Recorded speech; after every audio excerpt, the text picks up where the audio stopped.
I thought it was finally getting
Thank you.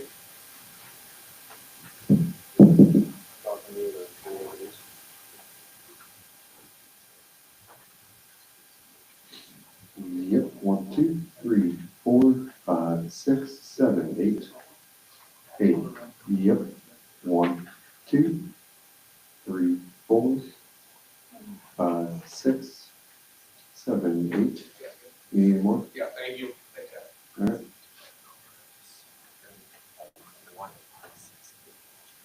Oh, crap.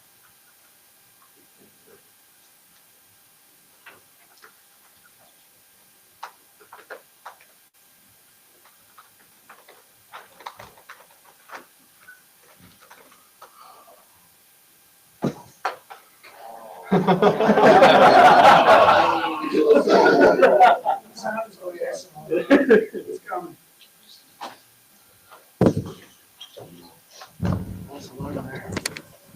It was nice to see you guys with a smile too. So, you know, this works all around.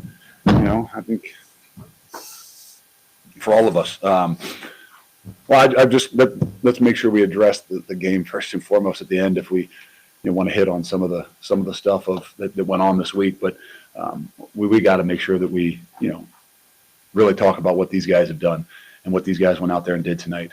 And it wasn't just the defense. I just coming out of the gate, we had a plan, and it's we went with Danny O'Neill, but we also we have been getting Carter Smith ready, and this was just basically in the last week and a half. We just felt like as we were moving forward, that was kind of, hey, if we're going to try to do the things that these guys do best, let's make sure that we give them opportunities. And to be honest with you, for the last 2 weeks, we've repped 3 quarterbacks for the most part, and everybody just had to be ready. And so that's what you end up seeing tonight. I think on the 9th play, Danny goes down and Carter steps in, and right there before half, Hunter goes in, and it's going to be a collective group in a lot of the things that we do. But I thought they really handled it well. They took care of the football amidst these conditions. And then what can you say about the defense? I mean, that was that's a good offense now. That quarterback, he has been dynamic, and he has made them, I think, who they are this entire year. And you've seen them grow through the year, both offensively and defensively, but I credit it to him. And our guys did a great job out there tonight. They did a great job of keeping him, under the wraps as far as running the football, but also, not giving him the open windows and the clear windows. And I think we're really disciplined in what they did. And it's, it feels really good. Let's just say that. And you guys all know what I mean by that. It's, in this game, you don't always get what you think you deserve. And I would sit here and tell you that, like I said, week in and week out, that these guys deserve something because they continue to battle and they continue to fight. And we all know that you get what you deserve. And sometimes you just got to go earn it. And they did an incredible job of earning it tonight. And I would also say that it was great to have a crowd that made a difference too. I really do think that, in particular in the second half, in particular as they were backed up, coming out of obviously where the student section is, they had a factor. And I know for myself as well that it was enjoyable. It was really great to see, and I appreciate them and I thank them for that. Question? Luke Fickell always used to say winning is good for the soul. I know you kind of touched on in your open statement, but can you take a little deeper with? Oh, it's great for the soul. I mean, it's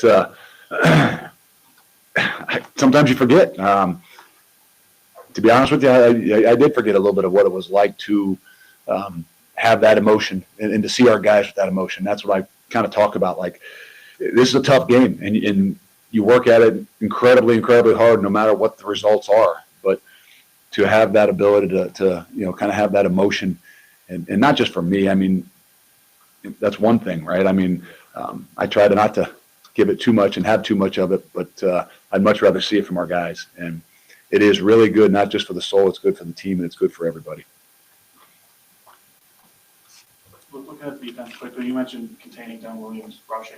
It seemed like you guys were getting at least one guy kind of hard charging at him and had somebody in to contain. What was the game plan to keep him at least in check? We didn't want to give him all simple, as much as we could, simple reads. He's too good. And so sometimes it's just the idea. I think maybe the first play of the game, we got a shot on him. They handed the ball off or whatever. They threw the ball.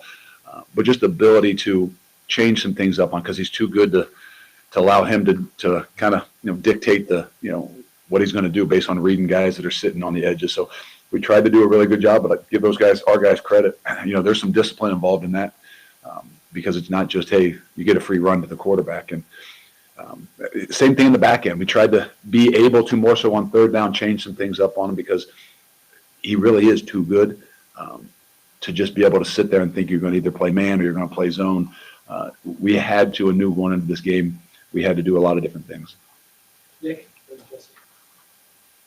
Luke, we've talked about these two a good amount these last couple of months, but Cooper Catalano, 19 tackles, Bosa, 2.5 sacks, obviously kind of the final nail in the coffin. What can you say about those two? That's pretty impressive. To be honest, I think we might forgot that Bosa, I think, had a fumble, caused fumble and recovered fumble. You know what? They're just doing a great job. They're playing the game the way the game's supposed to be played. I think they have that energy. They bring that energy. They have a communication side to them too. That just there's some natural. I don't want to say alpha, but there's some natural things that you don't teach. And sometimes you don't know that. Sometimes you don't even know what you have until you get them out there. And obviously last week being their first week, I kind of was going into this week thinking, okay, now there's a little more weight on their shoulders. How are they going to handle and respond to maybe some people having a little bit of an expectation on them, as opposed to last week? It's, hey, it's their first opportunity. Hey, go play the game. And they've done nothing but continue to step up. The last play, I think fourth down, I think was Bosa making the play. And I'm not sure how fast he really is, but I know when the ball snapped, I think he plays a little bit faster. Given the circumstances and the fact that this was Taylor's first college action, what do you think of what he gave you guys tonight? He gave us a chance. He gave us hope. I think that's probably the biggest thing. And it's twofold, right? I mean, just sometimes new person, new guy, new blood. Just think about the first time he walked out there on the field. Like, for me, for us, when Danny goes down after 9 plays and playing pretty decent, I mean, running the ball and doing the things we want him to do, and now all of a sudden you trot out a true freshman, even the reaction of the crowd, even a little bit of energy, like those things are contagious. And we all know he wasn't perfect, and we all know that, there are some things that you may be a little bit more limited to. But he brought you some fire, he brought you some spark, he brought you some hope. And most importantly for me, he took care of the football. John? 2 questions. First of all, more game related. Does he get to? You've been here every week, you get to. More game related, that moment as fans started storming the field, kind of what was kind of going through your mind with that? Well, as they tugged on my, like they're trying to protect me, I'm like, I'm good. I'm not going to run into anybody, and B, I'm not going to maybe recognize a face that wasn't quite having that same opinion, a little while ago. It's that same emotion. I think that's the thing that you work so hard for, and it's even better to see than to have it yourself, to be honest with you. And I know for our fans, I mean, they want nothing more than what we want. They might not have to work every single day, but they work in their own ways, and to see their excitement too is pretty special. Then, since I get a second, with the news that Mac, made this week, kind of what does that do for this team to have that communicated at this point? Well, let's finish up, on the game most importantly, and then let's address that, because I think that's something that we're not going to walk out of here without making sure we talk about. But I want to let's finish up on any questions guys have about the game, about the guys that obviously performed out there. So you do get your second question. Let's come back to it. I would say Ben Martin's stepped up this, especially this season he had a sack against Oregon in that block field. Just what has he meant to this defense? Not to mention the short yardage situations. I think he maybe has made 3 or 4. They might not go down. Cooper Catalano might get the credit for the tackle, but I'm going to tell you that Ben Barton is a big part of that. And there's nobody that's been more consistent. And I think maybe I said it earlier in the week, I don't know if you're going to see things like that as much in college football. A guy that's in his 6th year that, when he tells me his story about not being able to play a lick his first 3 years here, changing positions from offense to defense, which doesn't normally happen. He says it. He goes, I was a really bad football player. And to see where he was last year and where he is this year, he's got a chance to continue to play this game of football. And he gives us everything he got every single day. And I don't know where we'd be without him. He's not a real vocal guy sometimes, but he's a guy that people listen to and they look to. Steve. Just first, if there's any early word on O'Neal, what his You know what? I have not got an official on him. how the special teams had really rough start in the way they responded in the second half, putting them in bad field position situations there. Well, the special teams on me. The block punt is uncalled for.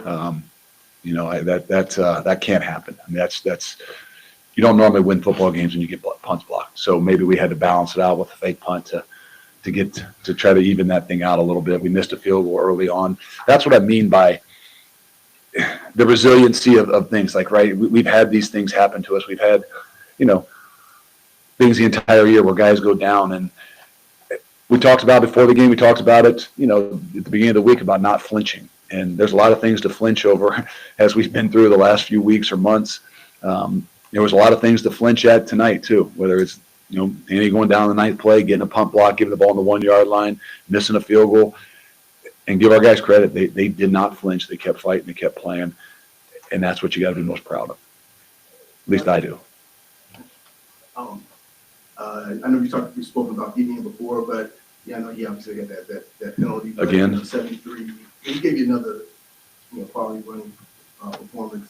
And I kind of want to get your thoughts on any first impressions, kind of what stood out to you. I think it's about 73 yards. 76, I think, here, maybe net of 73. Yeah, you know what? He battled, and it was kind of a similar thing. There was a freshman guy last week got thrown in the mix and did a good job, right, or 2 weeks ago.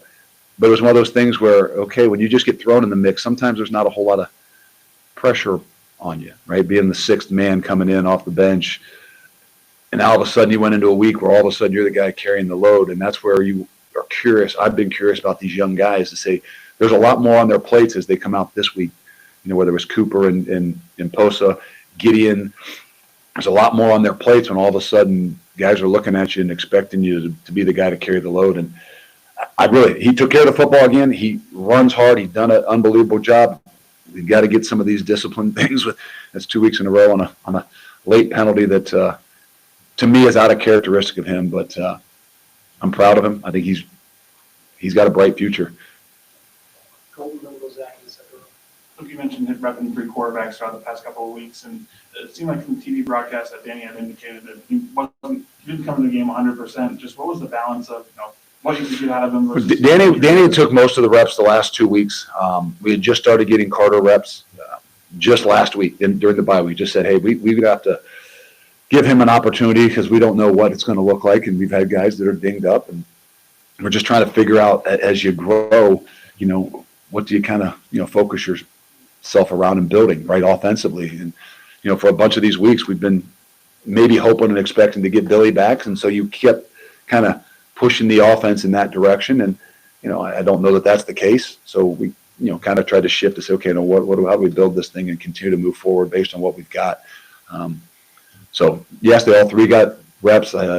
Danny had been okay. He kind of tweaked a little bit maybe on Tuesday or Wednesday. Still felt like he was good to go, and he was going to be able to carry the load. He just had to have preparation just in case, always. Luke, I know the staff was honoring the veterans today, but on social media there was a little bit of some people talking about no best, or say no team best today for you. And just wondering if that's a 1-game thing or. Well, it might be now. I don't know. It was underneath, but I decided to do the military appreciation sweatshirt. I don't know. As we've been battling through these last 6-7 weeks, that's not one of those things that's probably been on my mind. And sometimes I think maybe we just need to change some things up a little bit. And so I'd say more about the military appreciation. It was great to see our guys carrying out those flags and things. Just a great reminder for us, right? I mean, we play this game. We get an opportunity to play this game because of what they have done for us and given us these opportunities. I know my dad is a Vietnam vet, and that's something that's special to me. Any related questions? No. Back to John. All right, so go ahead. So with Mac delivering the news this week, kind of what does that, how does that? Well, I guess let me just start off by saying I have an incredible appreciation and respect for Chris McIntosh and what he has had to do. There's mixed emotions on my part, to be honest with you. I don't ever want somebody to have to fight my battles, but I understand that that's where we are. And I can't say thank you enough to Chris for fighting the battle that he's fighting, and for Chancellor Mnuchin to listen and believe. And yes, there is a, not to say a relief, there is a spark, an energy, a hope, a vision that this week gave us. And I can't say that I'm speaking for the guys, because even when Mac spoke to the guys and kind of told them before it came out publicly, it wasn't like a whole emotional thing after practice on, I think it was Thursday. It wasn't like there was this roar or anything like that. And I just reminded him that our kids, they feel everything, they know everything, they internalize everything. I'm not sure how they felt or what, like they were going to jump up for joy, but I knew deep down inside it meant something to them. And I'm not speaking for them, but I know that they're committed to what it is that we're doing. They're committed to each other, and they're committed to a journey that, has been disappointing, right? I mean, I'm not here to tell you that this is the expectation, to win one game and to, expect the people or our fans to rush the field. I mean, there's a greater expectation. That's why I came here. That's why these guys came here. But at times, you've got to know that people have your back. And for me and for them, I can't say thank you enough, obviously, not just to Chris, but to Chancellor Mnuchin, the board, and everybody that recognizes and understands that, like, not accepting this, but we understand that we got to move forward, but this is how we want to do it. And, so I'm happy. That's for sure. Thank you. Student athletes upstairs, let's